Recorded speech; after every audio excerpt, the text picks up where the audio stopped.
Your shoulder makes an appearance in the Dana and Bill, good morning to you once again. You're right. This issue will be front and center when the president arrives here in the press briefing room in the next few minutes. You can imagine quite the crowd in here. A lot of focus, of course, will be the president's comments on his plan and his words to tackle a crime rate here in D.C. that he believes is unacceptable. Murders, carjackings, robberies. We have seen all sorts of crimes in D.C. since the pandemic. While numbers appear to peak in 2023, we have seen a dip, but the president still believes that the crime in the district, the nation's capital, is still unacceptable. What do we expect to hear from the president today? One will be whether or not the National Guard will actually be deployed on the streets of D.C. Fox hearing up to 1,000 National Guard officials, troops will be made available, but whether that number holds or if it's rolled out all at once is yet to be seen. Over the weekend, we saw a number of federal law enforcement agencies, ICBP, FBI, ATF, out on the streets with D.C. Metro Police, also looking into what's happening on a daily basis. Just over the weekend in Navy Yard, it's a beautiful part of D.C., right here where the Washington Nationals play. We saw a fight break out, lots of teenagers, gunshots, and from that we also saw the city impose a juvenile curfew because so much of the focus, Dana, has been on the younger offenders in the district and whether or not the penalties have been too light for those people, 14, 15, 16, who may be committing crimes. I remember we saw a number of carjackings in the last 2 years or so where it was shocking to find out that it would be a 14 or 15-year-old that would rob somebody at gunpoint and, of course, take off with the vehicle as well. We know that the new U.S. Attorney for D.C. has also been urging the City Council to come in and stiffen some of those penalties. But one of the biggest questions also will be about whether or not the president will have such authority to do what he's likely to unveil here. The White House already giving out a fact sheet of what they say is some of the arrests that were made over the weekend with the help of additional federal law enforcement sources. But one of the other questions would be whether or not we see Congress try to rein in some of D.C.'s self-governing authority that dates back several decades. It's something that Republicans up on the Hill have talked about for a long time, but may not have had the votes to do just that. D.C. has a Democratic mayor, Muriel Bowser, who had been critical of Trump in the past, especially after what happened in early of 2021. But since then, they seem to have found somewhat of a working relationship. She was on another network over the weekend in which she said that the president would be his authority to send the National Guard out to help with D.C. police, to help with law enforcement. But we've also heard from other D.C. officials, including the sole delegate of D.C. up on Capitol Hill, who believes she does not believe the president has such authority. So obviously the focus will be on what the president is able to implement, what kind of time frame he's looking at. The White House putting out this fact sheet, basically comparing the murder rate of D.C. to other world capitals, looking at Colombia, looking at London, and whether or not those numbers would be acceptable. There's been a lot of talk also about crime this year compared to years past. D.C. police, as well as the mayor's office, has been trying to point that crime is still down from what they saw just a few years ago, but crime before the pandemic still a major issue. And I'd like to talk about the incidents over the weekend. It is still everywhere, whether you're just leaving the White House, going up to the National Mall area, 8th Street corridor. If you've been to D.C., there is a lot of this area that is absolutely still under concern for D.C. police. There's also been a question about resources, how many officers left the force after the pandemic. Dana, we'll see if the president weighs in on this, as well as his upcoming summit with Russian President Vladimir Putin on Friday. Dana.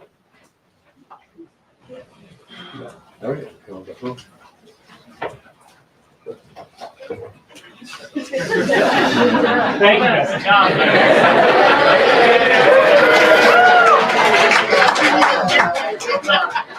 All right, Gabe, no pressure.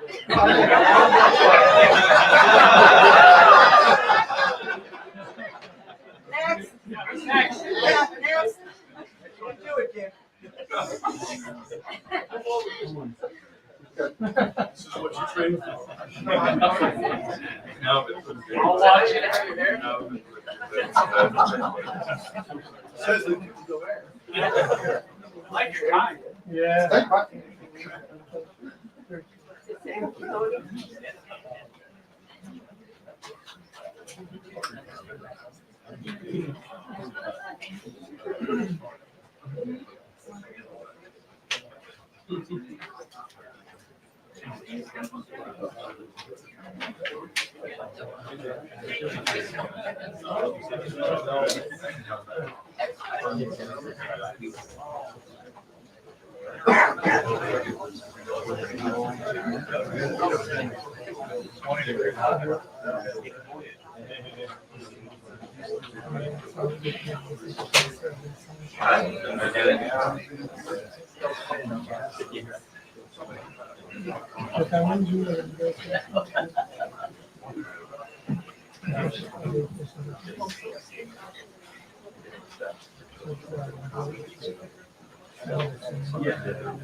No.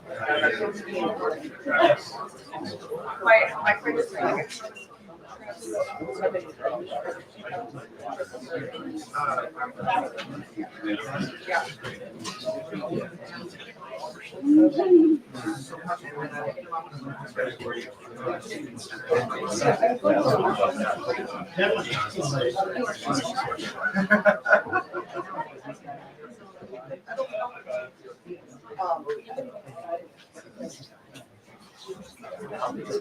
Hi there, Honor. Good morning. Well, good morning from a very packed briefing room here. And as you mentioned, the President, a lot of questions for him about how this deployment of the National Guard might be undertaken. As you said, the administration already deploying nearly 500 federal officers over the weekend and just handing out a fact sheet detailing some of the arrests that they made. But according to DOGE data, crime in the district has been 56% since this time last year. Now, there are a lot of questions about how the President considers deploying officers here.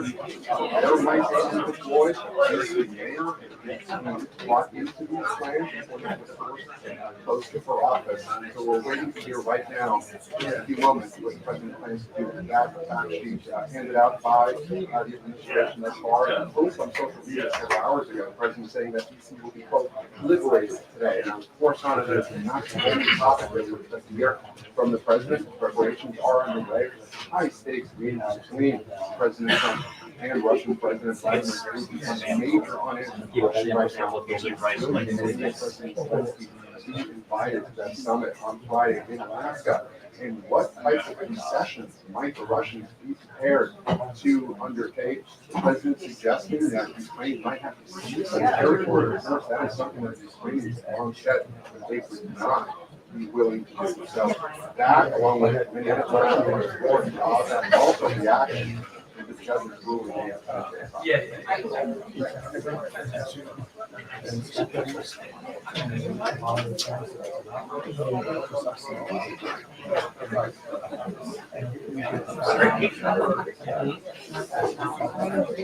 You're so quiet. Yeah. Great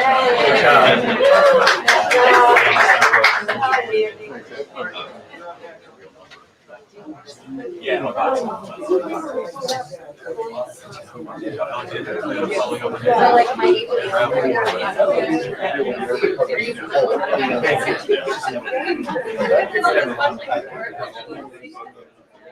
yeah.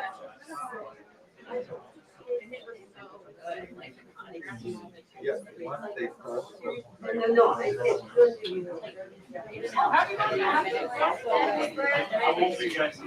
24.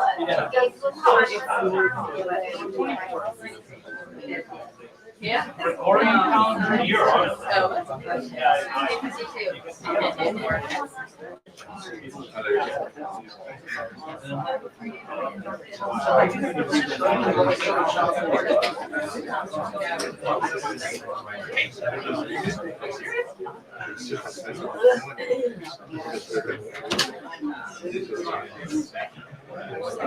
carjacking burger.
This?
It's just me.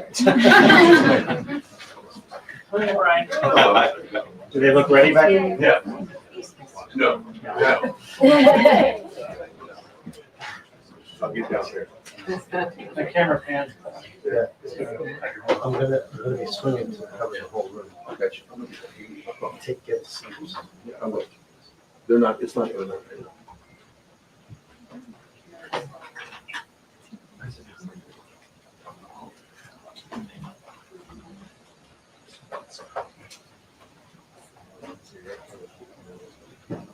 I will get out of the way, I promise you. My big head's not gonna block any camera.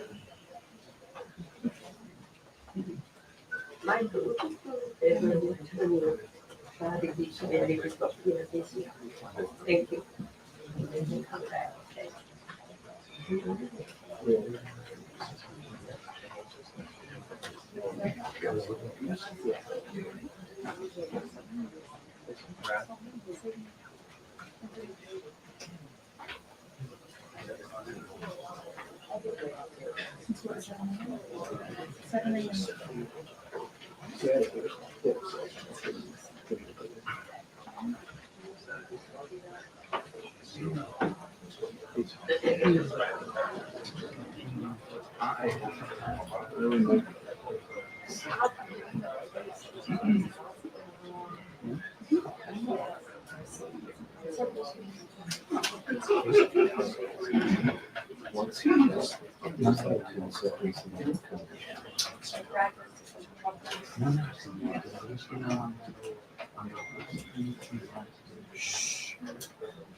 So.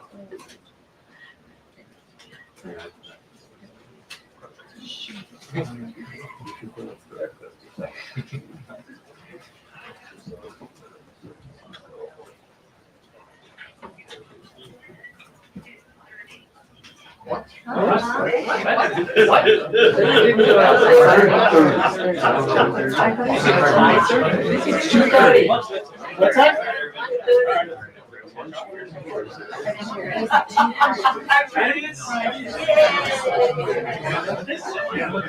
I'm gonna go out there.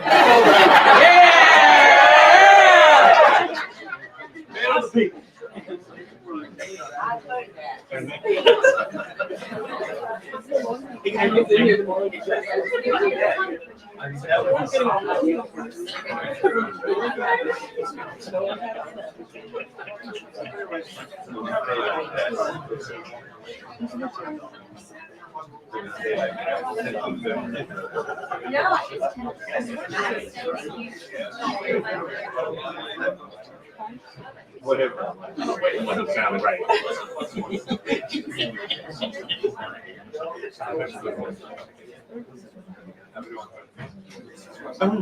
All right.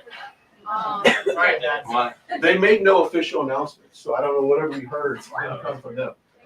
So it's still on standby. Thank you very much.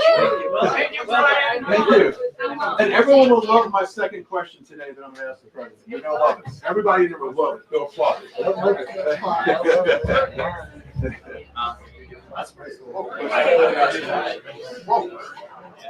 But I was like, I didn't say that. I never knew there was literally something that I thought.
That was the first thing I thought. And I looked at it.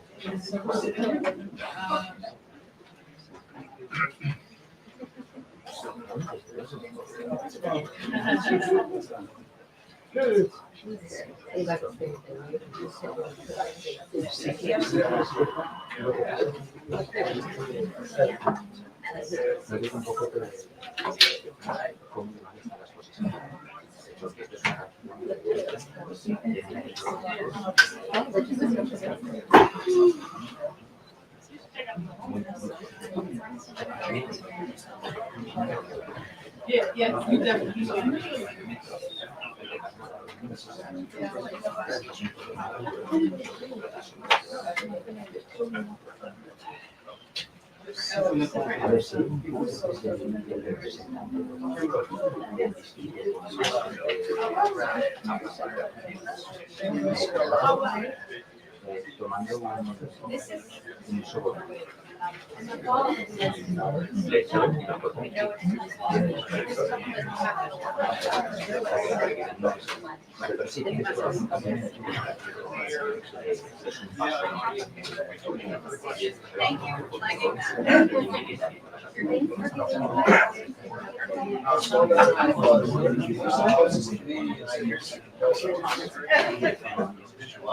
Oh my gosh, they did.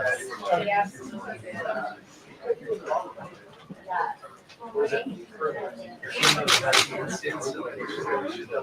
I know, I couldn't.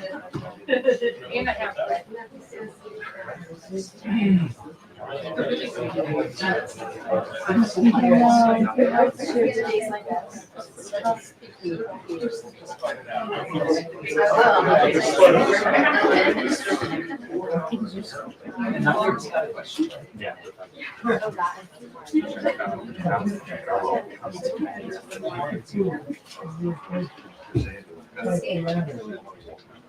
Yeah. Vale, pues lo...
I'm off camera. Can you hear me?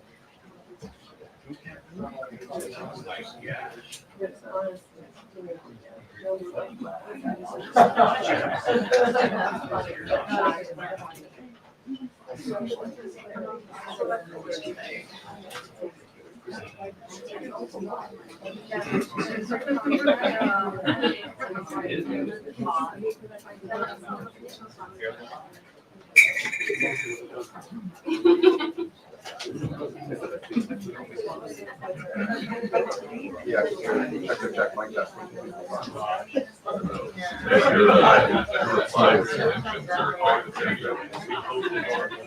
All kinds of personalities down there.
Oh, yeah.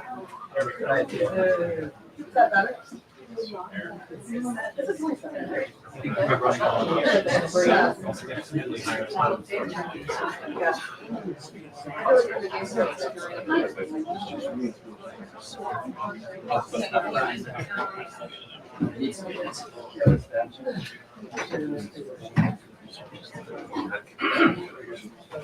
Oh, yeah.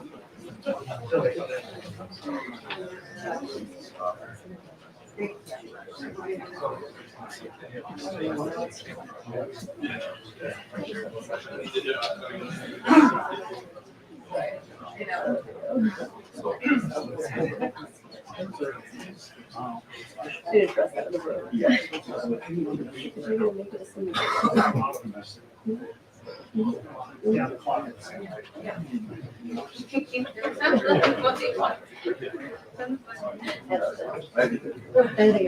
It's in my list of questions.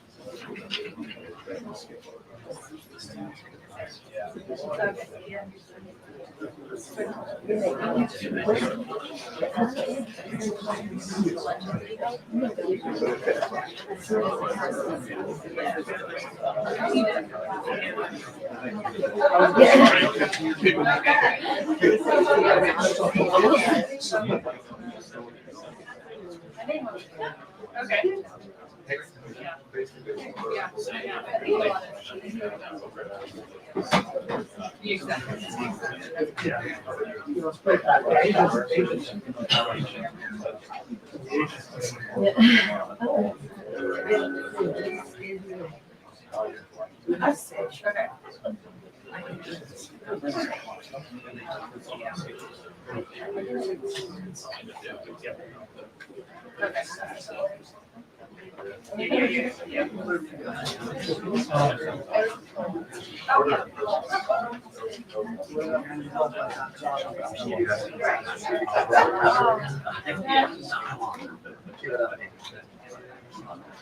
2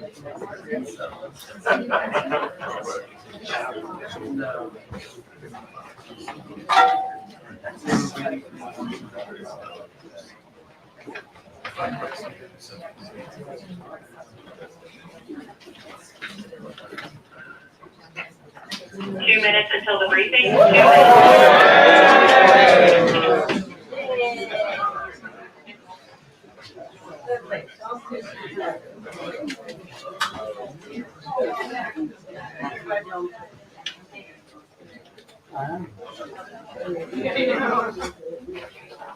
Oh, sorry.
Wow.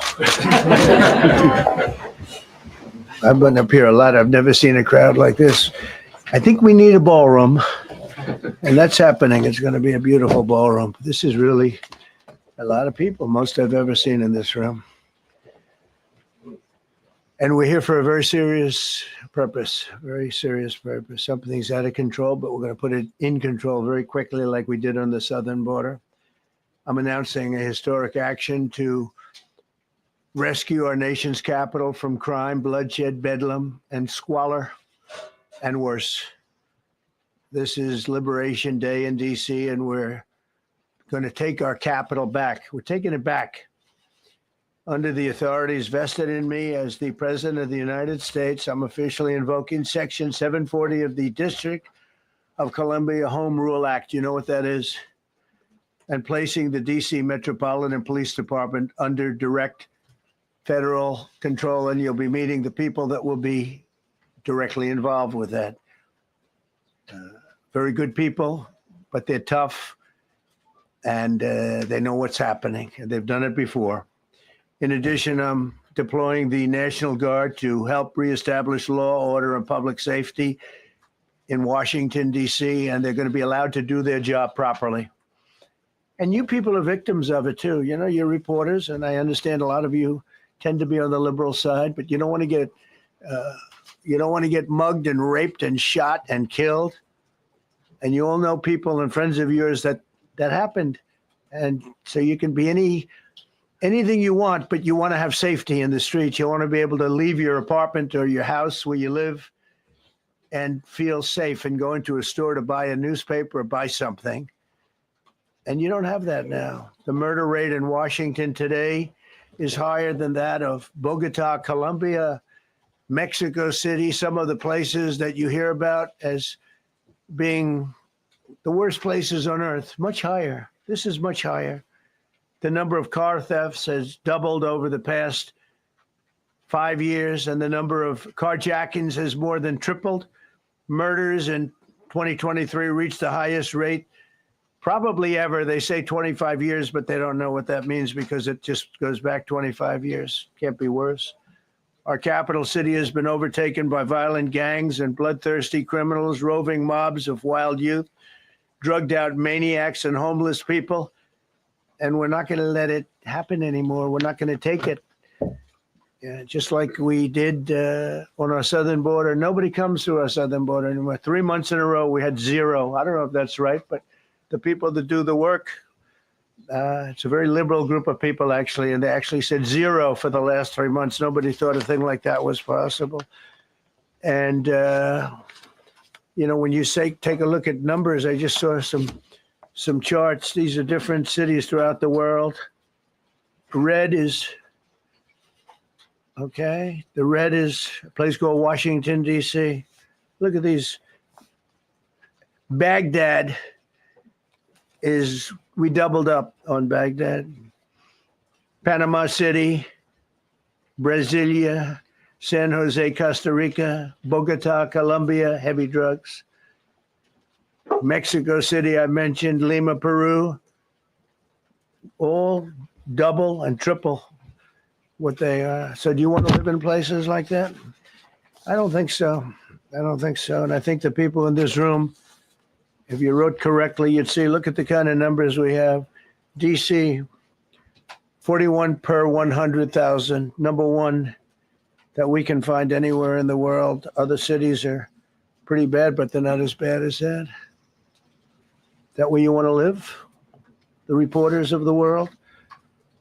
Juvenile offenders and crimes against persons, as they say. It's getting worse. Not getting better, it's getting worse. And we had a recent indication. There was a story about a man who was just left. He quit because he was asked to do phony numbers on crime. And we're going to look into that. I think Pam is going to be looking into that. But he was asked by the city, I guess, that we don't want to show the real numbers. Let me do numbers so it looks like it's going down. Not going down. And under Biden, it was a disaster. And nobody did anything about it. We're going to do things about it like you wouldn't believe. Every American has a constitutional right to be able to access and petition their government in safety, and countless federal officials and employees likewise have the right to carry out their jobs in peace without being shot. As you know, I lost a very good person a while ago, was shot waiting for his wife. He was in the car. They robbed his car. They shot him. They killed him like it was nothing to it. She was walking to the car. It's a horror show. This issue directly impacts the functioning of the federal government and is a threat to America. Really, it's a threat to our country. We have other cities also that are bad, very bad. You look at Chicago, how bad it is. You look at Los Angeles, how bad it is. We have other cities that are very bad. New York has a problem.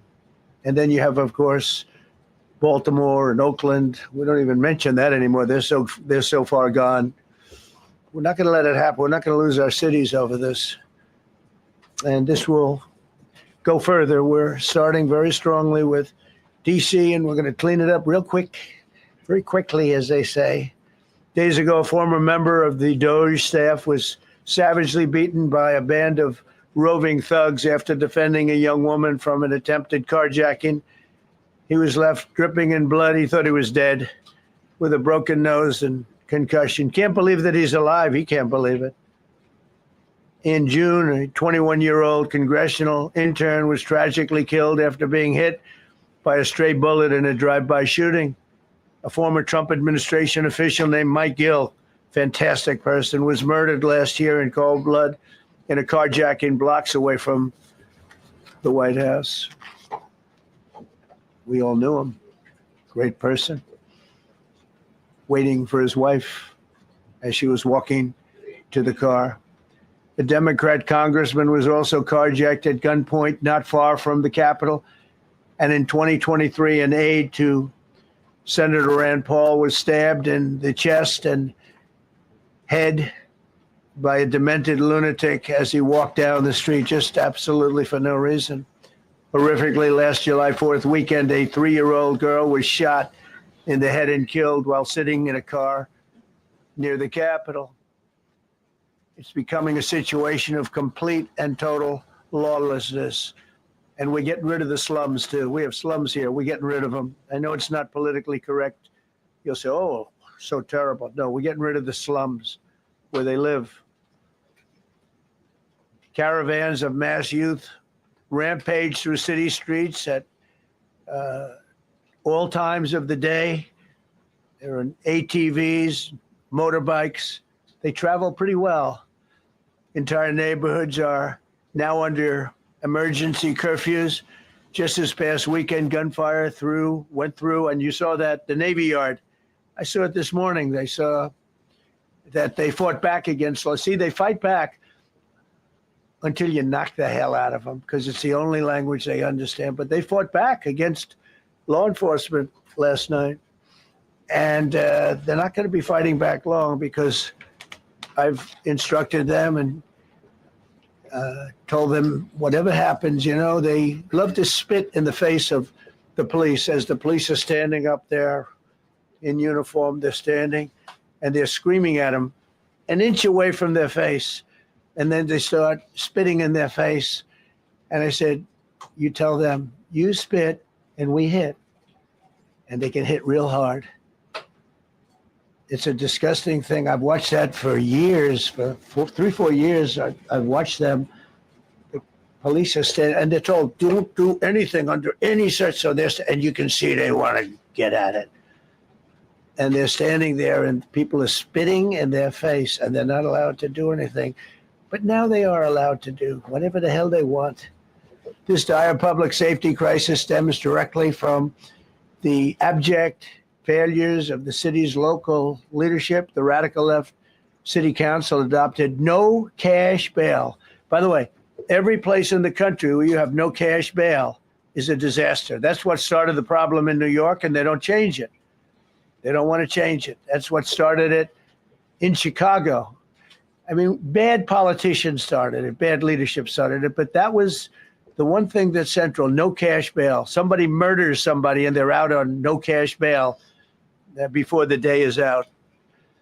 We're going to end that in Chicago. We're going to change the statute. I spoke with Pam and Todd and everybody. We're going to change the statute, and I'm going to have to get the Republicans to vote, because the Democrats are weak on crime, totally weak on crime. They don't know why. They want to stop because they get mugged too. But we're going to change no cash bail. We're going to change the statute and get rid of some of the other things. And we'll count on the Republicans in Congress and Senate to vote. We have the majority, so we'll vote. We don't have a big majority, but we've gotten everything, including the great, big, beautiful bill. Got that done, and that's one of the greatest things that's ever happened to people in this country. They're starting to figure it out, how good it is. Biggest tax cut in history. So many things. But we'll be able to get that done. So, Todd, if you and Pam can draw up things working with the people, we will. I'll get it passed.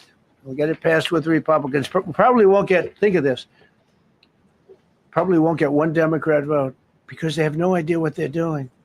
That's why they want men playing in women's sports. That's why they want transgender for everybody transgender. And they just got walloped in an election, in a landslide, and they haven't changed one thing. I saw the other day the certain gentleman who was a very well-known politician, Democrat, was fighting like hell that men should be allowed to play in women's sport. They just don't get it. They said it's an 80-20 issue, and I think it's a 97-3 issue. And I don't know who the three are. I've never heard anybody nobody's ever come up to me, sir, you have to let men play in women's sports. You have to do it, sir. Nobody's ever approached me. I don't know where this issue even comes from. Never seen anything like it. But they turned our nation's capital into a sanctuary jurisdiction. That's the other thing. We have to get rid of sanctuary cities as quickly as possible. We're going to do it too. We have to, because it's sanctuary for criminals. Releasing illegal alien gang members onto the streets in 2022, nearly 70% of criminals arrested in Washington went unprosecuted. That's not going to happen with the group we have standing aside and standing behind me. And at the Metropolitan Police Department, it's now reached a small number relatively compared to what it was, but it's thousands of people. You know, we have thousands of police. I was told today, sir, they want more police. I heard a number, 3,500 police. That's a lot of police. 3,500. I thought they were going to say, we only have 30 policemen or women. He said, we have 3,500. We need more. You don't need more. That's so many. I never heard. That's like an army. How could you need more than 3,000? It just happened 2 minutes ago. Sir, they've requested more police. Oh, what do they have? About 3,500. I said, 3,500? This is not a big area. It's ridiculous. What you need is rules and regulations, and you need the right people to implement them. And we have the right people here, that I can tell you. Look at the border.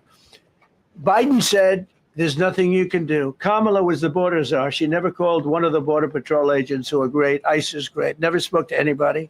Never went there. But she was the border czar. And everybody said it was impossible to fix. I fixed it in 3 months. No, really. I fixed it the first week, but really fixed it over the last couple of months.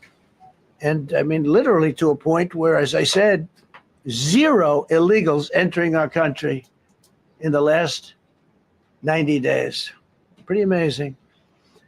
It's time for dramatic action. We're going to do the same thing over here. It's going to be a very safe city very soon. We're not looking to just take years, because a lot of people die in years. And we've got incredible people in this country, except we have to allow them to do their job. And that we will deliver like nobody's ever delivered before. I actually think it's easy. You know, if you're competent, it's easy. If you're incompetent, it's impossible. But I'm very competent. Last week, my administration surged 500 federal agents into the district, including from the FBI, ATF, DEA, Park Police, the U.S. Marshal Service, the Secret Service, and the Department of Homeland Security. You know, a lot of nations, they don't have anything like that. They got some police, and they're rough police. They don't have DEA, ATF, FBI, Park Police, U.S. Marshal Service, Secret Service, Department of Homeland Security. They got some police, but they're rough police, and they do their job. They don't have crime. We're not going to have crime either. They made dozens of arrests, and that's what starts to happen. Again, cashless bail. Watch what we do with that. Today, we're formally declaring a public safety emergency. This is an emergency. This is a tragic emergency. And it's embarrassing for me to be up here. You know, I'm going to see Putin. I'm going to Russia on Friday. I don't like being up here talking about how unsafe and how dirty and disgusting this once beautiful capital was, with graffiti all over the walls. It's another part of it, by the way, because we're talking about safety, but we're also talking about beautification. We have the most beautiful, potentially, capital in the world. We always had.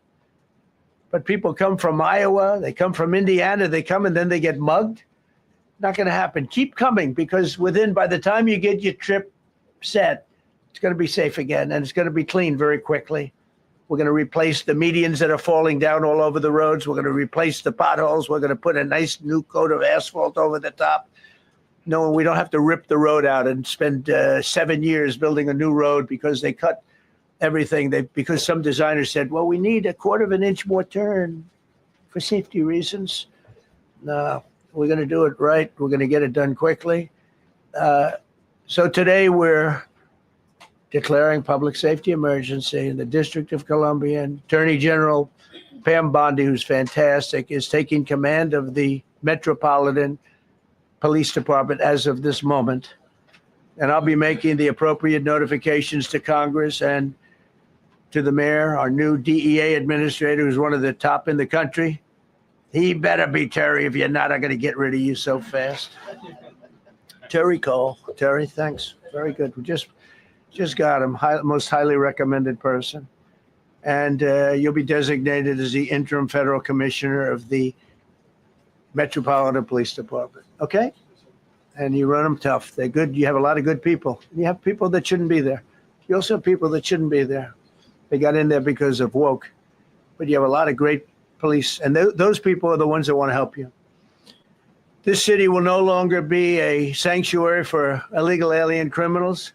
We will have full, seamless, integrated cooperation at all levels of law enforcement, and we'll deploy officers across the district with an overwhelming presence. You'll have more police, and you'll be so happy because you'll be safe. When you walk down the street, you're going to see police, or you're going to see FBI agents. We're going to have a lot of agents on the street. You're going to have a lot of essentially military, and we will bring in the military if it's needed.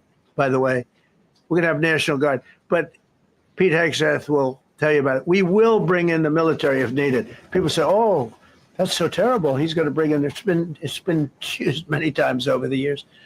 I don't think we'll need it. I think we've got so many great people, including the people that are in the police department with proper leadership.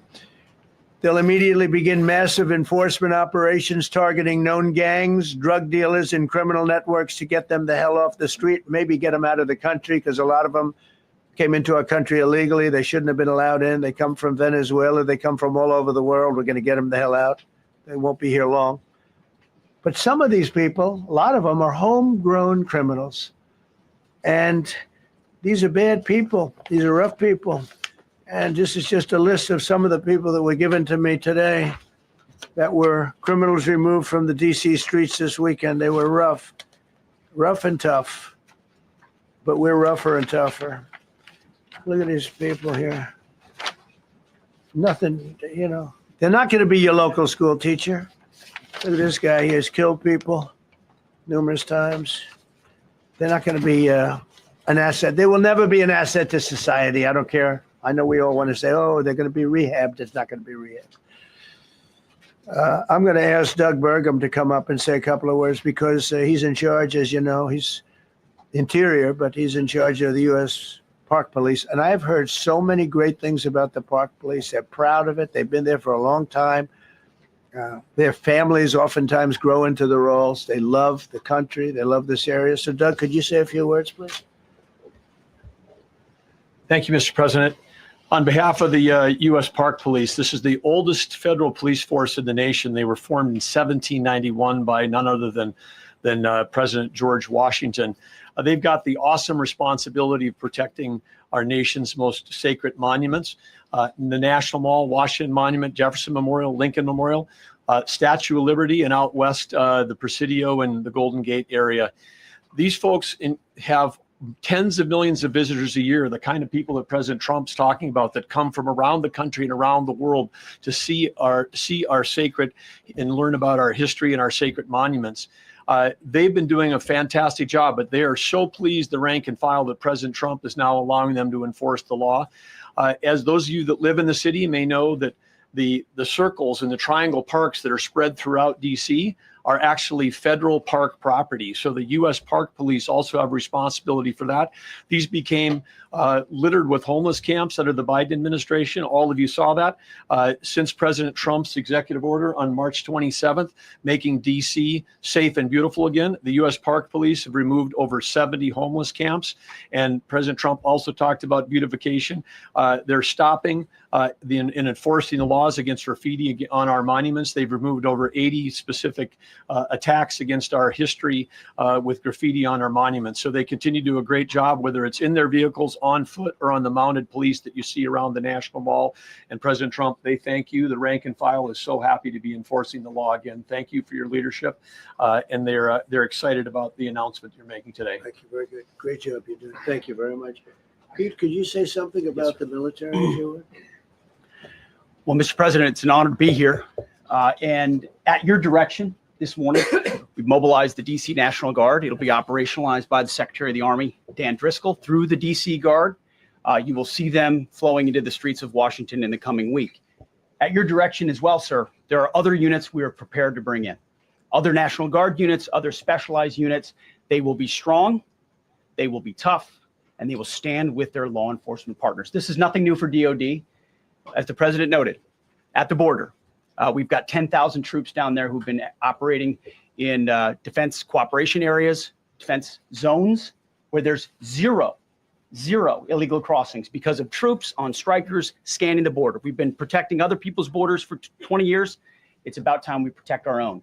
And we're working with ICE and CBP. In Los Angeles, we did the same thing, working with the California National Guard, working with ICE officers. ICE officers deserve to do their job and not be attacked. We will work alongside all DC police and federal law enforcement to ensure this city is safe, this city is beautiful. And as I always say about President Trump to the troops, he has their back. And my message to the National Guard and federal law enforcement in Washington is, we have your back as well. Be tough, be strong. We're right behind you. Thank you, Mr. President. I'm going to ask Pam, because she's now, as you heard me say, she's really in charge of a lot of what we're talking about. She's done an incredible job. People are going to start to see the fruits of her labor. And Pam, maybe you could say a few words about what we're talking about here. Sure, President. Let me be crystal clear. Crime in DC is ending and ending today. We are going to use every power we have to fight criminals here. President, thank you for caring about our capital. Families come here every summer. Our museums are free. We have the National Zoo. We have the National Gallery. DC should be a place where everyone can come and feel safe. Behind me and to my side, we have some of the best career law enforcement and prosecutors in the country who are ready to take this on. As the president said, Terry Cole is going to be supervising the Metro Police Department. Gaddy Serralta, our U.S. Marshal, is going to be supervising command and control, the entire operation. Our Deputy Attorney General, Todd Blanche, and I will be working with them closely, along with our great FBI Director, Kash Patel. Kash is going to talk to you in a minute about what we did in Virginia recently with Governor Youngkin. Many of you covered that, and it was tremendously successful. Not only that, our secret weapon here in DC is U.S. Attorney Jeanine Pirro, one of the toughest prosecutors and a former judge. And she is going to be talking about juvenile crime, how it's out of control here, and what she's going to do to fight back. No more crime rampant in our beautiful capital. No more teenage girls beating a disabled man to death. No more of that. No more drive-bys. We're going to do everything we can. And working with the ATF Director Driscoll and Commander of the Army, we're going to all work together. That's what we all do in this room. We work together. We fight. Do not underestimate one person in this room. We're going to make DC beautiful. We're going to make DC safe again. One other thing, just at the wharf a few days ago, the area of the wharf, Terry Cole reached out to me, not even nightfall, on the weekend, where so many families and tourists go. A guy's overdosing from fentanyl on a park bench in the middle of families around. They administer Narcan and saved his life. No more of that. The President of the United States is going to clean up DC, and we're going to be there to help him, and we're going to be successful. Thank you. Thank you. Cash, talk about Northern Virginia. If you Northern Virginia, we had a big success. Thank you, Mr. President. Thank you, Attorney General Bondi, for your leadership, Deputy Attorney General, and the rest of our interagency partners. Mr. President, the following is what happens when you let good cops be cops. And I just want to highlight that before I get into Northern Virginia. This year alone, under President Trump's administration, we've had over 4,000 child victims identified and found. That's a 33% increase from the same time period last year. 33% increase. We've had a seizure of 1,500 kilograms of fentanyl up to this date. That is a 25% increase since the same time period last year. And just to put it in perspective, 1,500 kilograms of fentanyl is enough to kill 115 million Americans. 115 million Americans. Cops are getting after it. The FBI has arrested 19,000 people this year alone. Thanks to President Trump's administrations, that's double than where we were this time last year. And we have also arrested 1,600 people who have committed violent acts against children.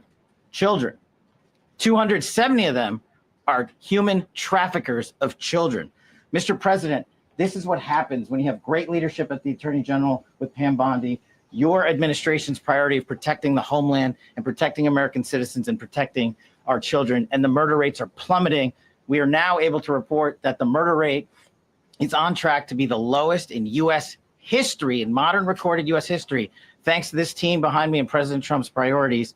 And how do we do it? And what are we going to bring to D.C.? What we did in Northern Virginia, thanks to Terry Cole and Governor Youngkin and the team, we stood up a task force out in my Northern Virginia field office, and we said, let's let good cops be cops. Let's get them the intelligence and what they need, and let's get the red tape out of their way, and let's get DOJ partnered up with us to bring great prosecutions. And that's exactly what we did. In 1 month, we arrested 545 violent felons, 545 in the state of Virginia, thanks to Governor Youngkin's partnership.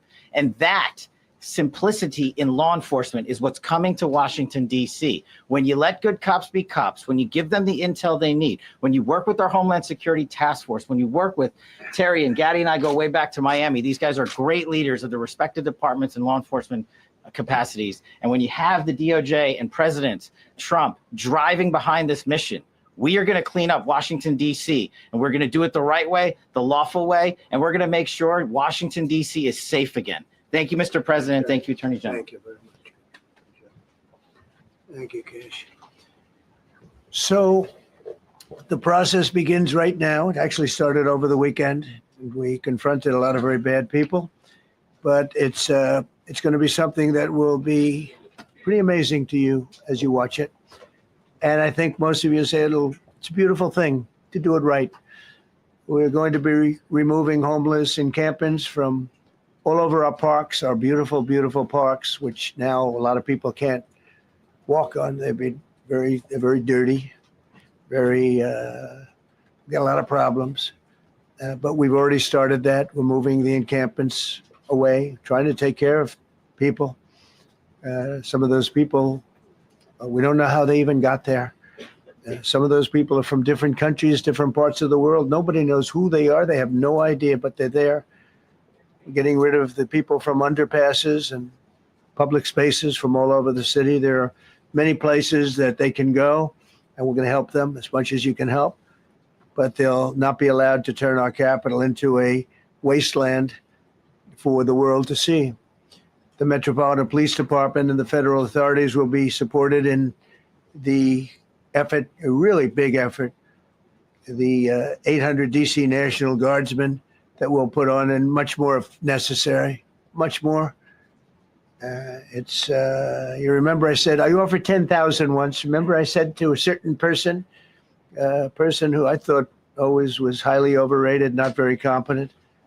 But I said, if you need them, we'll give you 10,000 of the military or the National Guard. They turned me down. But if necessary, we're going to move service members directly to joining the Guardsmen, and that'll take place very rapidly, and that'll be done in conjunction with Pam and with Pete and everybody else. Washington, D.C. should be one of the safest, cleanest, and most beautiful cities anywhere in the world, and we're going to make it that. We're going to make it safe. We're going to make it smart. We're going to make it beautiful, so beautiful. Some of the buildings, we're going to add to it. You see what we've done at the White House. White House is a whole different building. I do that in my part-time because it's a natural instinct as a real estate person. I was very good at that, and I was very good at fixing things up. I like fixing things up. You see what's happening. The marble floors are being reinstalled, renovated, fixed. The whole place is becoming very beautiful. We're going to be adding a magnificent ballroom, most beautiful ballroom, I think, anywhere. We need it. I would have certainly loved to have had it today. I think we would have filled it up. A lot of you are standing outside, can't get in this room. I have never seen the room like this, which tells me that you want to talk about, I mean, this was a DC news conference. It tells me that you want to talk about crime in DC and beautification of DC, but I'm going to put that's easy. And I think, frankly, fixing the crime with the pros, fixing the crime is easy too. A person who I've known for a long time And she's been incredible. She was a fantastic, one of the best ever district attorneys in New York. She was in Westchester, and she became a judge, very successful judge. And then she went into show business because she was such a good DA and such a good judge, tough judge, but fair, always fair. Nobody ever complained about that, but she was tough. And because of that and her reputation, she went into showbiz. So a lot of people don't, they think of Janine as showbiz. Actually, showbiz was not her thing. It was, and she did great. She was on, along with a couple of other of my friends, on the #1 show.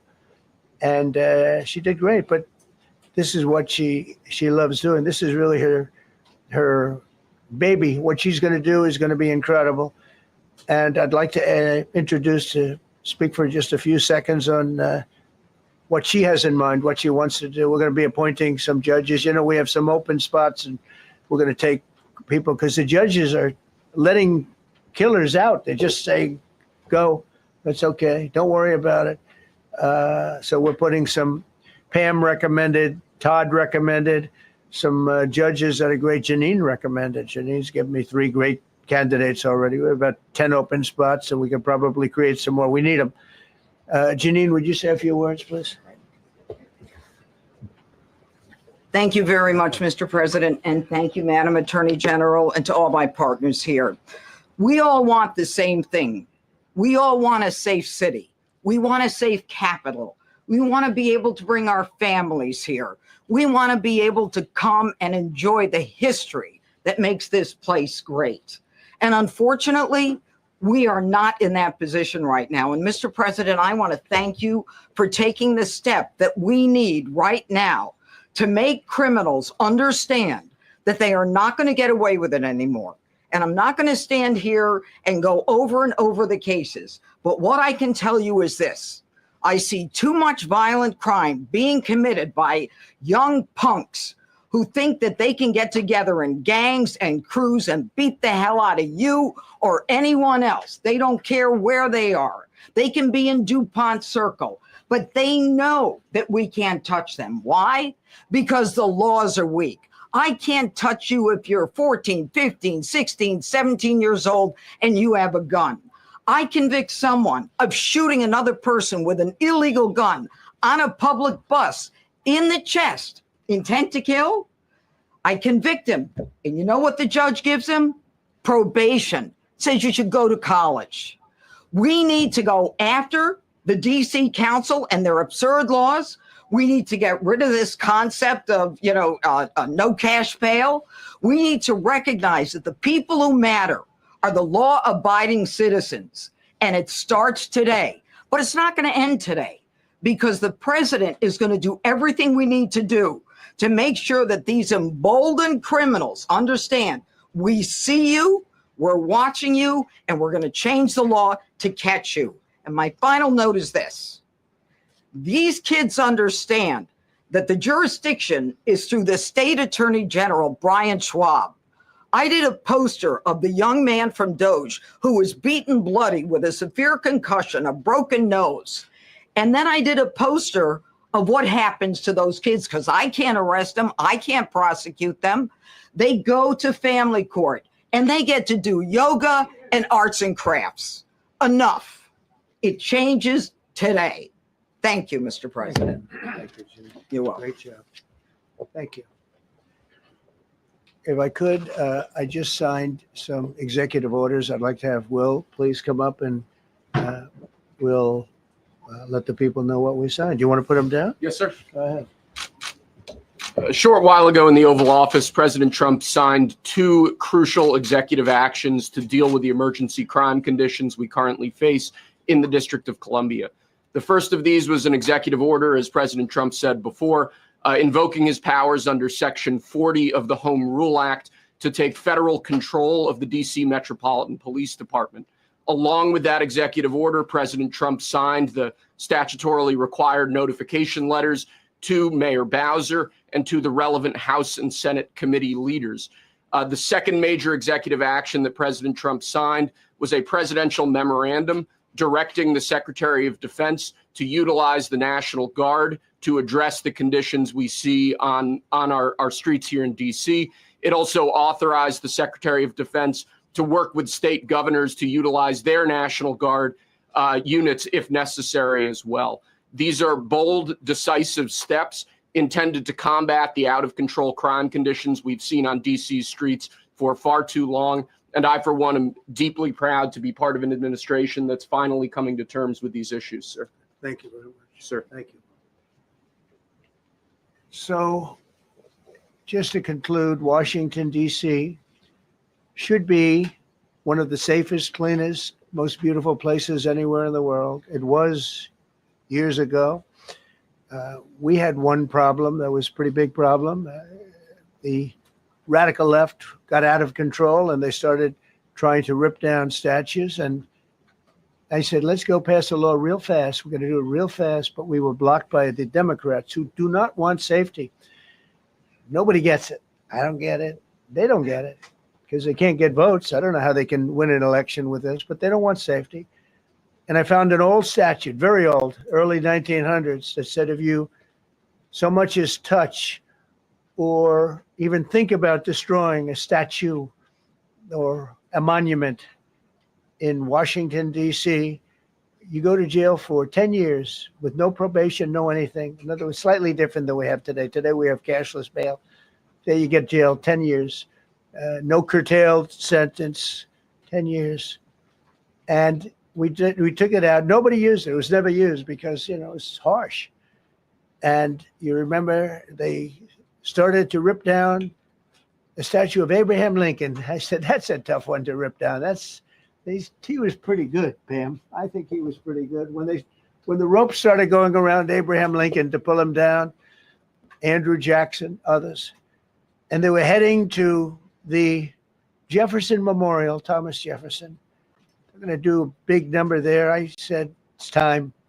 And I signed that statute immediately. We had it updated. We made it use the same language, all passed by Congress. And I announced it's 10 years in jail, no probation, no anything, 10 years, no curtail sentence if you touch, so much as touch a statue in Washington, D.C. And it was an amazing sight, beautiful sight. Everybody just left. The ropes were hanging around Andrew Jackson, and there were two ropes around Abraham Lincoln. They left the rope, but everybody just left. I know it was the last problem we ever had. You know, that was the last problem that we ever had with the statues. They were going wild, and somebody came to me and said, sir, in 1910, I don't want to give you an exact because you'll say Donald Trump gave us wrong dates around like early on. You know, if I'm slightly off, they make you sound a little bad. So I won't put myself in that position. I won't put you in that position because I think everybody agrees with what we're doing today. But when I signed that thing, it was like a miracle. Everybody left. They were gone. They were starting to march down. They started the march toward Thomas Jefferson. And I figured he was always going to be safe. But they found something with him, and they found something with Abraham Lincoln. And even in the name George Washington in California, numerous places changed the name of George Washington High School and various other places. They took George Washington's name. This was a sick, woke culture that I think we've largely ended. And a lot of those people that were woke are now turning out to be the opposite. I won't go so far as to say MAGA. It's a very special category. But they've gotten out of that. But we have people that love this country, and they love this really beautiful capital. It is. I flew over it the other day, and I said, what a beautiful place. But if there's crime all over the streets, when you get there, it doesn't look so beautiful. But we're going to make it beautiful again. We're going to fix it with crime, and we're going to also, as we're doing that, we're going to start doing things that we know how to do, that I know how to do better than anybody, I guess, because of my experience from previous life. But not only are we stopping the crime, we're going to clean up the trash and the graffiti and the grime and the dirt and the broken marble panels and all of the things they've done to hurt this city. And we're going to restore the city back to the gleaming capital that everybody wants it to be. It's going to be something very special. All of these people are really tough. Could I shake your hand, Gaddy, please? You're going to be so important here. You're going to be that guy. I hope I don't have to fire him in 2 weeks because he's too soft. I don't think he's too soft. If I do, I will, though. Is it okay if you're soft, weak, and pathetic like so many people? I will fire you so fast. You're not going to have to worry about that. No, I think you're going to do a fantastic job. And everybody in this room, they may not express it, but they all want that to happen. You know, they want to be safe, and they have families too. So it's an honor to have such a large group. I've done this for years now, hard to believe. I've never seen this room so packed. In fact, I'm sure it's a violation of every fire code. But we'll let you stay anyway. You're taking a chance. And with that, we'll say, maybe if you could, oh, wow. We could be here all day long. If we could keep the first questions perhaps to this subject, and then we'll go on to a few others. Please. Mr. President, thank you so much. Can you talk about how personal of an issue this is? You talked about flying over the Washington Monument and seeing the pride of what DC is. And do you believe that the status of the city, the cleanliness, the way that crime is low, is a direct reflection on how the country is run? Yeah, I do. I think the Capitol, look, everyone comes here. They're all coming. All the leaders, they're all wanting to come. And I say it, I've said it again, but I'm really just quoting other leaders from NATO, from the Middle East, King of Saudi Arabia, Qatar, UAE. I was over there. We brought back $5.1 trillion of investment into our country. But a month and a half ago, I was at NATO. We had a great thing. They agreed to put up 5% instead of 2%. 2% they didn't pay, 5% is already paid. We had a great meeting, and they all said the same thing. They said our country was dead. They thought our country was gone. 1 year ago, they said your country was dead. And now you have the hottest country anywhere in the world. We do. We have the hottest country in the world right now. The tariffs have helped. It's given us not only the money, it's billions, trillions of dollars of money, but it gives us great power over enemies. We solved 5 wars with Pakistan and India. We just solved one. Azerbaijan and, as you know, and Armenia. A war was raging for 37 years. And the 2 leaders got up and they said, we never thought this would be solved. Russia tried to solve it. They all tried to solve it. It was a very tough situation, but we got it done. And I said to the 2 men, I said, are you guys friends? And they had a hard time. They've been killing each other for 37 years, right? One was there 5 years. One was there for 22 years. He said, my whole life I've been fighting this war.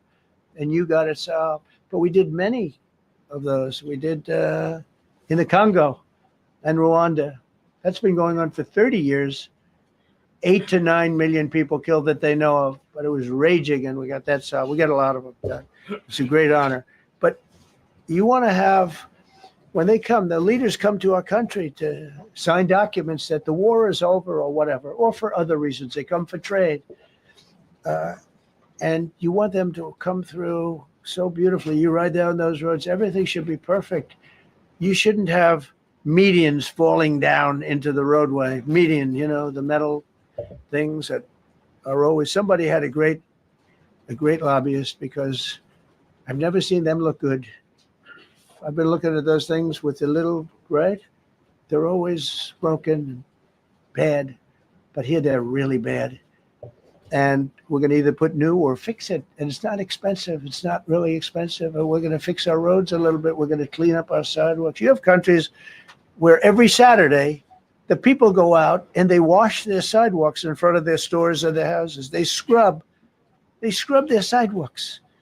So we aren't quite at that level yet. I don't think, Gaddy, we're not quite there yet, but maybe we will. They go out and they scrub. I think it's so beautiful to hear that and to see those stories. But we're going to make it clean. But just to finish with your question, it's a very, very strong reflection of our country.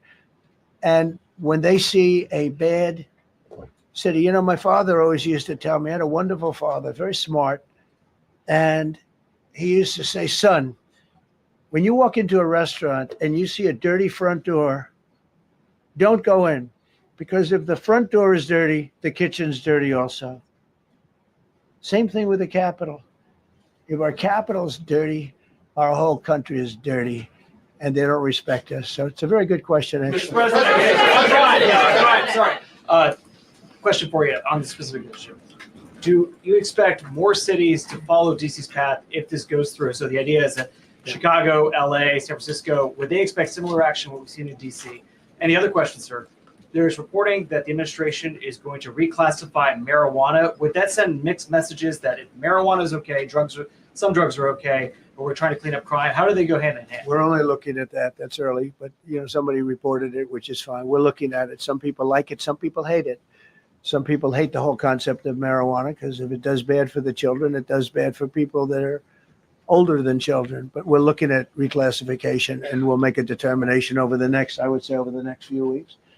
And that determination hopefully will be the right one. It's a very complicated subject, the subject of marijuana. I've heard great things having to do with medical, and I've had bad things having to do with just about everything else. But medical and, for pain and various things, I've heard some pretty good things. But for other things, I've heard some pretty bad things. The other part of your question, I mean, we're just going to see what happens with it all. We're going to have a tremendous success in what we're doing. Other cities are hopefully watching this. They're all watching, just like everyone's watching here. They're all watching, and maybe they'll clean up, and maybe they'll do this and get rid of the cashless bail thing and all of the things that caused the problem. I mean, if you go back, this whole thing with cashless bail is a disaster. So many problems came that we never had before. So they're watching us today, and if they don't learn their lesson, if they haven't studied us properly, because we're going to be very successful. I have zero doubt about that. It's going to be. It's a question of will it be really fast, like the border. Everyone said, they used to say, Biden used to say, I need legislation. I didn't get any legislation. I called up our people, and we did a great job. Tom Homan was great. As you know, our secretary did a great job. They did a great job. There's no games. They didn't play games. And we're going to have the same thing here. But then I'm going to look at New York in a little while. Let's do this. Let's do this together. Let's see. It's going to go pretty quickly. And if we need to, we're going to do the same thing in Chicago, which is a disaster. We have a mayor there who's totally incompetent. He's an incompetent man. And we have an incompetent governor there. Pritzker's an incompetent. His family threw him out of the business, and he ran for governor.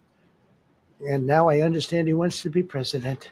But I noticed he lost a little weight, so maybe he has a chance. You never know what happens. But Pritzker's a gross incompetent guy, thrown out of the family business. But when I look at Chicago and I look at LA, if we didn't go to LA 3 months ago, LA would be burning like the part that didn't burn. If he would have allowed the water to come down, which I told him about in my first term, I said, you're going to have problems. Let it come down. We actually sent in our military to have the water come down into LA. They still didn't want it to come down after the fires. But that was it. We have it coming down. But hopefully LA is watching. That mayor also. The city's burning. They lost like 25,000 homes. I went there the day after the fire.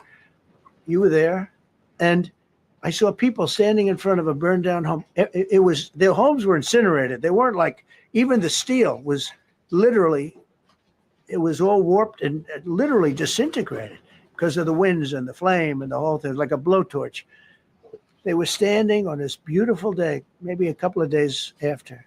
We gave it a little time because what they had suffered, almost 25,000 homes. And you see what's happening now. They didn't give their permits. I went to a town hall meeting. I said, we're going to get you the federal permits, which are much harder. Almost immediately, Lee Zeldin is a star. He did an incredible job. They have all their federal permits. They don't have their city permits. And the mayor said to me, we think we can have them in 2 years. I was walking down the street, and I met with firemen and police. And I was saying hello to many people that were standing in front of their homes with yellow tape. You can't go in. You can't go onto the lot. And those people wanted to start rebuilding their homes then and there. And the mayor said, we should be able to get them the permits within 2 years. I said, that's a shame. 2 years. Are you kidding? I'm going to get them the federal permit like almost immediately, 2 years. And she roared back, well, maybe 1 year. The place was booing her out of the place. They don't have their permits to build their homes. And now they're talking about putting, this is among the most beautiful areas was in the country. Now they're talking about putting low-income housing there. Can you believe this? I love low-income housing. I made money with low-income housing. I built low-income housing. I know more about low-income housing and luxury housing. I know about everything real estate. They want to replace some of those homes with low-income housing. They haven't gotten their permits yet. We've gotten all the federal permits, which are much tougher to get. And it was done almost immediately through Lee Zeldin and Federal Environmental. And I watched the other day, those people are angry. And now, they had tremendous, they loved that area. They loved the whole big area, different places, but they loved it. It was all luxury stuff and beautiful stuff. And some wasn't that luxury, but the level of love for that neighborhood, their neighborhoods was incredible. And you know what? I watched people on television. They want to go. They want to leave. They've lost their spirit. They've lost their heart because the mayor's incompetent. And Gavin Newsom is incompetent. Got a good line of bullshit, but that's about it. He's incompetent. And you have Los Angeles is, it's amazing. I called, the first thing I did, I got the Olympics to go there. I was the one that got it. And by a rare thing that happened, I'll be the president. I was very upset because I got the Olympics there and I said, I won't be president when it comes, but bad things happened and illegal things happened, really illegal things happened. Now it turns out one good thing was I'm going to be the president for the Olympics for 2050, for 250, which is going to be fantastic, and also for the World Cup. So we have a lot of good things. And I hope 250 is going to be, the 250th anniversary is going to be the best. But when I looked at those people and I saw last night on television that they still don't have their permits, it's a disgrace what's happened in Los Angeles. Thank you. The China tariff deadline is tonight, but do you plan to extend that? We'll see what happens. China's been, we've been dealing very nicely with China, as you probably have heard. They have tremendous tariffs that they're paying to the United States of America. And we'll see what happens. They've been dealing quite nicely. The relationship is very good with President Xi and myself. President, you mentioned your upcoming meeting with President Putin. Can you tell us what you hope to get out of that and whether you consider inviting President Zelensky to join? So you have to understand, this is a war that should have never happened. This is a war that wouldn't have happened if I were president. It would have never happened.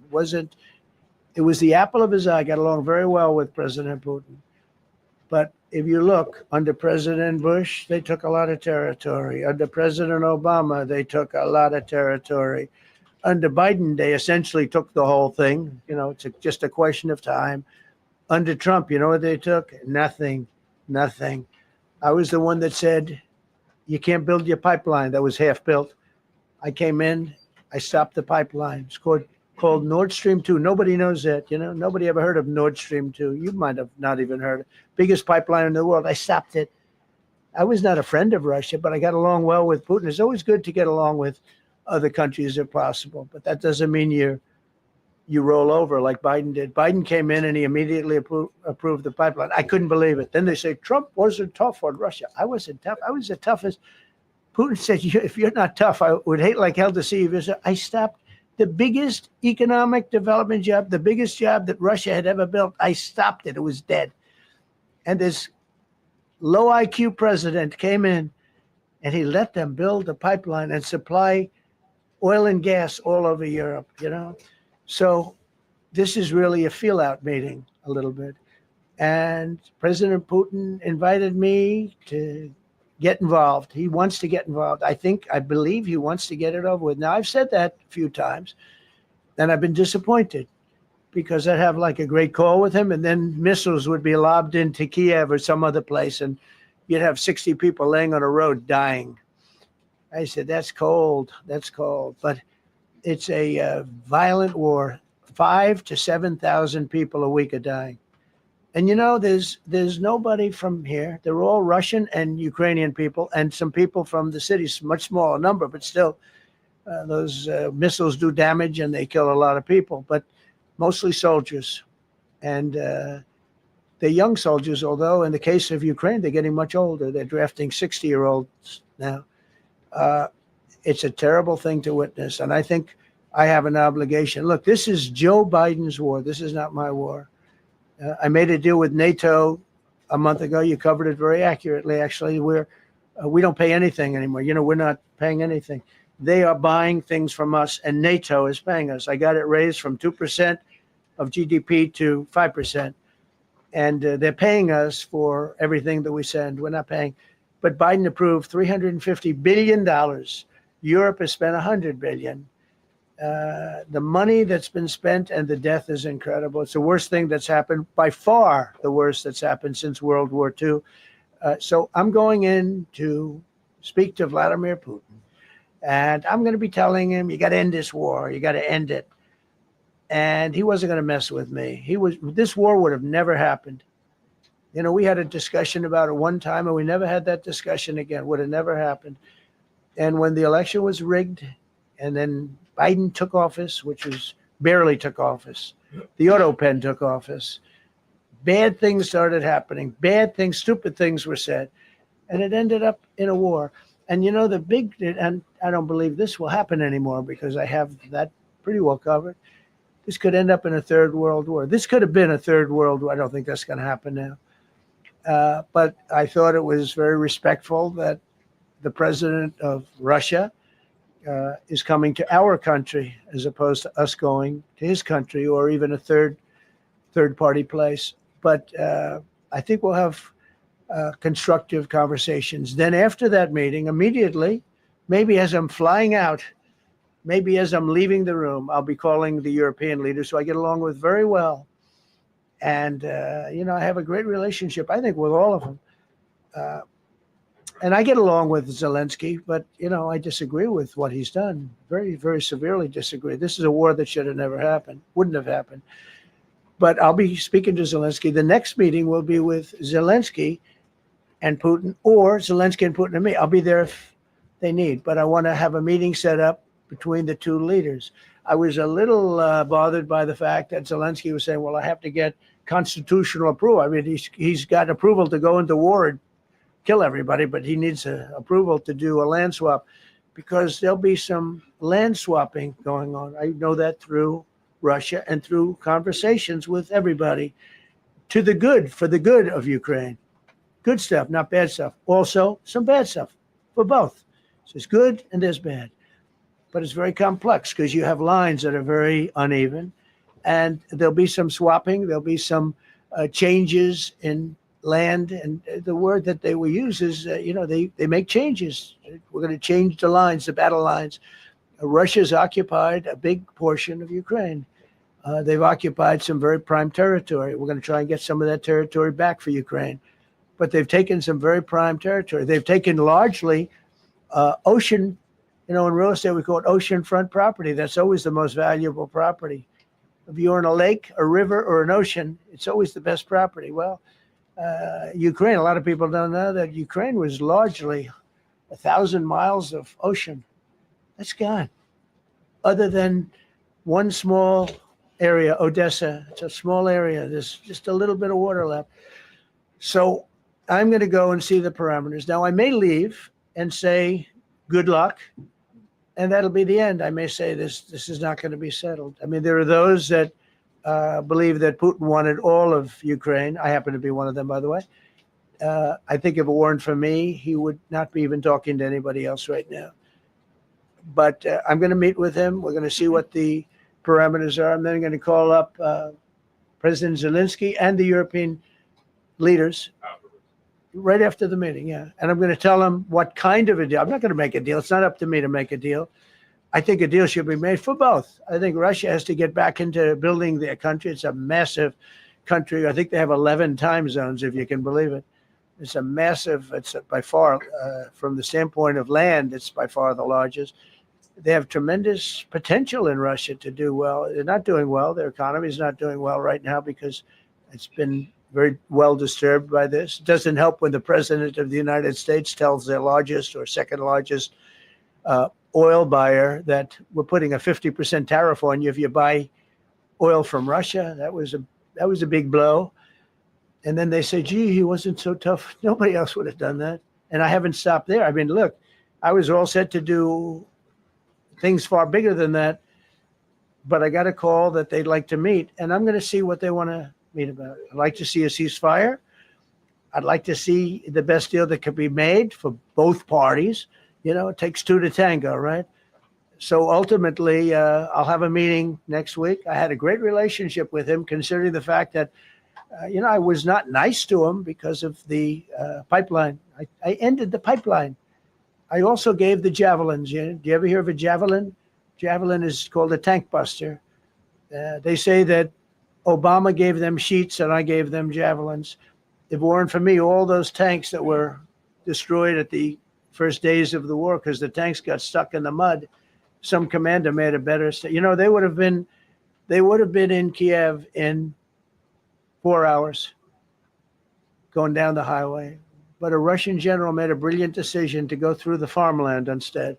And they just had torrential rains, and the rains were so bad, and it was mud, and those tanks got stuck in the mud. I don't know who that general is, but knowing Vladimir, he's probably not around any longer because all those tanks were stuck in the mud, and they went along with the javelins. I gave them the javelins. You know that, right? I gave them javelins. They gave them sheets. But I'm going to meet with President Putin, and we're going to see what he has in mind. And if it's a fair deal, I'll reveal it to the European Union leaders and to the NATO leaders, and also to President Zelensky. I think out of respect, I'll call him first, and then I'll call them after. And I may say, lots of luck, keep fighting, or I may say we can make a deal. If not, I will tell you this. I've seen a poll coming out of Ukraine. 88% of the people would like to see a deal made.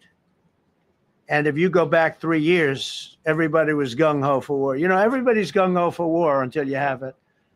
It's an amazing thing. I had it with a couple of countries where I couldn't get a deal done with one particular country.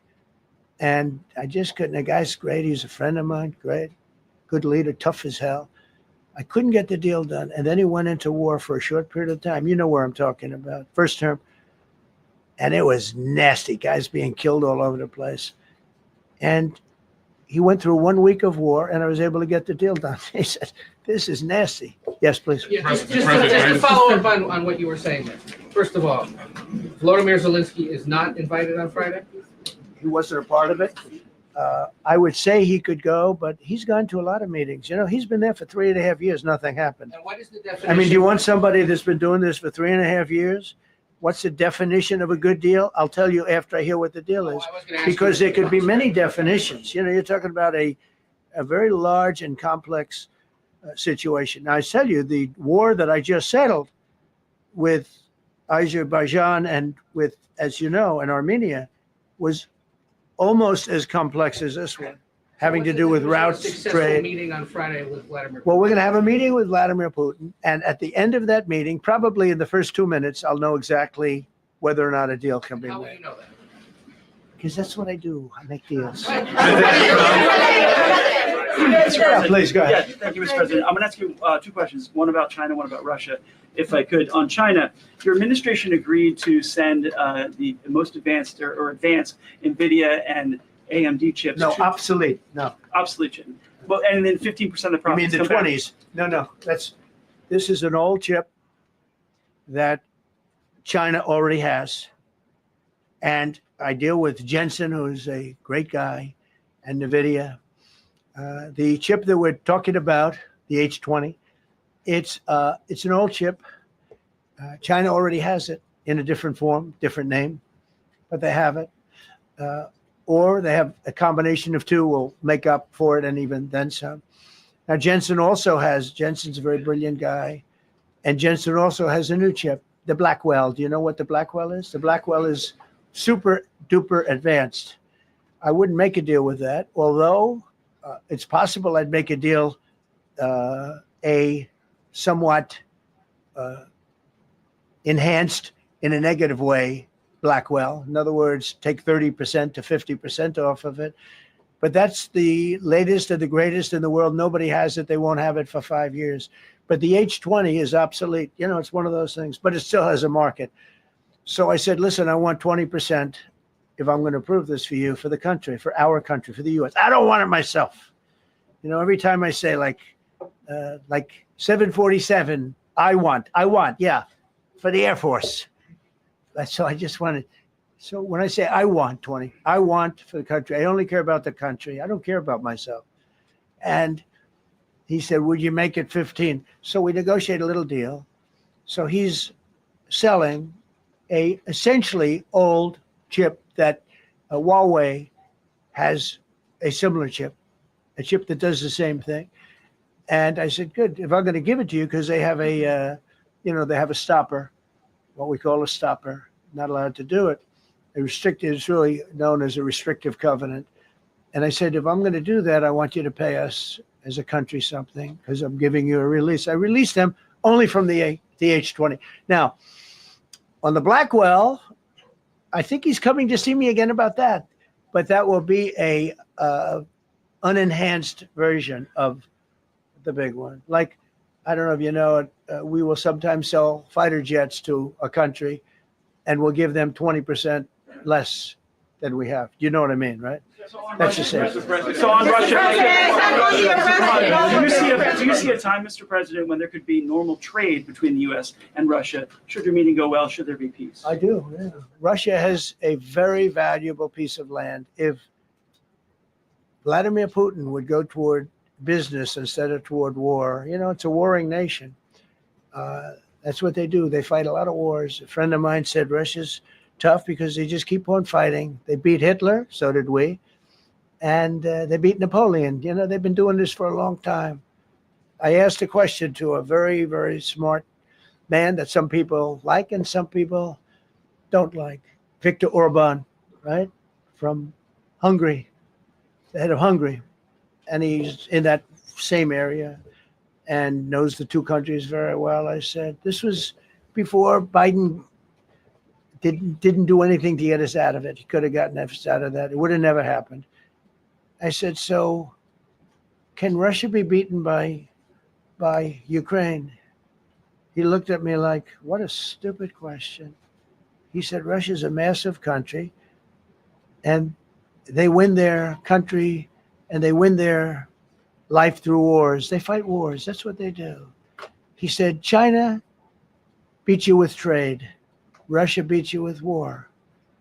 It was a very interesting statement. China's not beating us with trade, not when I'm in charge, but they were beating Biden with trade, but they never beat us with trade. Don't forget, China had to pay $400 billion worth of tariffs when I was last time. That was last time. And if we didn't have COVID, all of this stuff we would be loaded. We're finding hundreds of billions of dollars of cash is pouring into our country now because of tariffs. And all we're doing is we're doing what they do to us. It's so beautiful to see it. They found last month, as you saw, $25 billion of excess cash flow. They're saying, where did it come from? I said, I'll tell you where it came from. It came from a place called tariffs, and we're doing very well. We're really doing well. But I expect to have a meeting with Putin that I think it'll be good, but it might be bad. And I'm here for one reason, to get rid of a war that somebody else started. Should have never happened. And if I could end it, great. Complex war, a lot of bad blood, But Zelensky's been there for 3.5 years. So if you put him in a room, now I will say this, ultimately I'm going to put the two of them in a room. I'll be there or won't be there. And I think it'll get solved. Yeah, please be happy.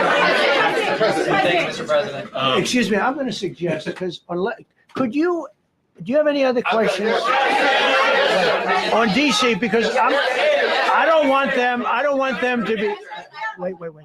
These are incredible people. I don't want them to be standing up here on subjects. Does anybody have a question of them? And then you guys can leave. Okay, a question, Brian, go ahead. Thank you, Mr. President. All right. And by the way, this is only on DC. and then they're going to leave because it's unfair to have them stand up here all day long. I Brian. agree. I've got two questions for you. First, about DC. This is personal for me as well. Last year, I was robbed on the streets by one of these teenage thugs. Had a gun, got away with it. Let's talk about the effort that between law enforcement, prosecutors, and judges, because it's a recycling belt. Like these kids go, they don't fear the police. They know it. If you talk about how we've got to get these judges and put these kids behind bars, Right. Adult crimes deserve adult penalties. And my second question, I'll have you answer that, please. You want me to answer? Or whoever wants to take it. Okay, it's real. Do you want me to answer it? Here's the problem. Assuming that they're 17 years, older than 17 years old, I can get the case. If they're under 18 years of age, I can only get the case if it's murder, rob one, rape, even if they shoot a gun but don't kill you, I can't get it. So the law has to be changed. As the president said, cashless bail. That has to be changed. All right. Then, even assuming I get the case, I get jurisdiction, I get a conviction, the DC Council has given the judges the ability to give probation on shootings. And so then it's up to them. All of these things, the Youth Rehabilitation Incarceration Reduction Act, and now they want to seal records. So if we work hard, we get a conviction, they want to wipe it out. So that needs all to be changed. Okay, Mr. Question. Pam, would you answer that also? Yeah, and just back to that topic. Let's be clear though, we're going to charge them and we're going to track every single thing they do throughout every step of the court process and report back to you and let all of you know what's happening to them, because the people who are prosecuting them, the judges who are trying them, they also need to be held accountable. Mr. President, you also made a comment. This is the most people we've ever seen in this briefing. I've never seen Ever, right? I've never seen any. Where's Caroline? Where's my superstar? Caroline. Is Caroline in the back? Where's Caroline? Come here, Caroline. Come here, Caroline. Come here. Is she doing a good job, by the way? Come here. Is this the largest crowd that you've ever seen? This is definitely the most packed briefing, and I think all of you would agree. I think it's why we need to build a ballroom. Mr. President, I have a better idea. All right, Brian, go ahead. My question is this. You're building the big, beautiful ballroom. Yeah. Could we build a big, beautiful briefing room? Yes. Technology, Yeah. more seats. I don't want to do that. I don't want you to be comfortable. So no, I don't want to make life comfortable. So look. Let's just do this. Let's do this. It's going to be a big thing. We're going to Russia. That's going to be a big deal. What happens, happens. I'll let you know what happens. You'll be the first to know. I'll be calling the European leaders. I'm going with totally. I mean, we have a lot of talks. They're great people. They're great leaders, actually, and they want to get back. Honestly, as one of them said, I've OD'd on trying to settle Ukraine. They've OD'd, meaning they've overdosed on the settlement of Ukraine. Not a nice expression, but boy, is it accurate. They're tired of it. They want to get back to spending money on their countries. You know, Biden gave them $350 billion. Europe gave $100 billion. It should be much more than that. Shouldn't have been that kind of, they should have had equalization, but they didn't. But you know what? Still a lot of money. They want to get back to building their own countries. They really want it resolved.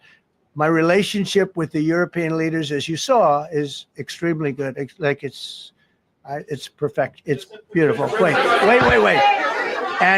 And we're going to try, I'll be in touch with them. I have 5 of them call me. You think it's easy. There are a lot of European leaders, but they rely on me, very much rely on me. If it wasn't for me, this thing would never get solved until the last person breathing is dead. Would you talk to them before? Yeah, I did. I'm talking to them right now. So I'm talking to the European leaders. I'll be talking to President Zelensky. I'm going to get everybody's ideas. I go into that thing fully loaded right up there, and we're going to see what happens. Now, I think one of 2 things is going to happen. It's going to be a good meeting, and we'll go a step further. We'll get it done. I'd like to see a ceasefire very, very quickly. Very quick. I'd like to see it immediately, but I'd like to see it very quickly. And we're going to be dealing with the European leaders, and we're going to be dealing with President Zelensky, and hopefully we're going to have a great success. As far as this, what we did today, and I think you were here for DC more so than even Russia, because Russia will be, you know, we have a couple of days to go, but the Russia is going to be very interesting. But to me, what is very exciting, and we're going to take back our capital. We're going to make it beautiful again, but we're going to make it, more importantly, safe again. It's going to be so safe. It's going to be a model. And then we'll look at other cities also. But other cities are studying what we're doing. And you have some capable people in other cities. They can do it too. But we have a great group of professionals. We're going to have a safe, beautiful capital, and it's going to happen very quickly. Thank you all. Thank you all very much.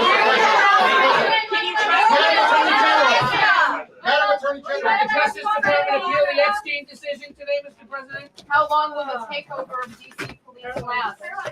We'll see you guys tomorrow. We'll have another. We'll see the National Guard on their streets. All of them. Will we get more prisons out of this, sir?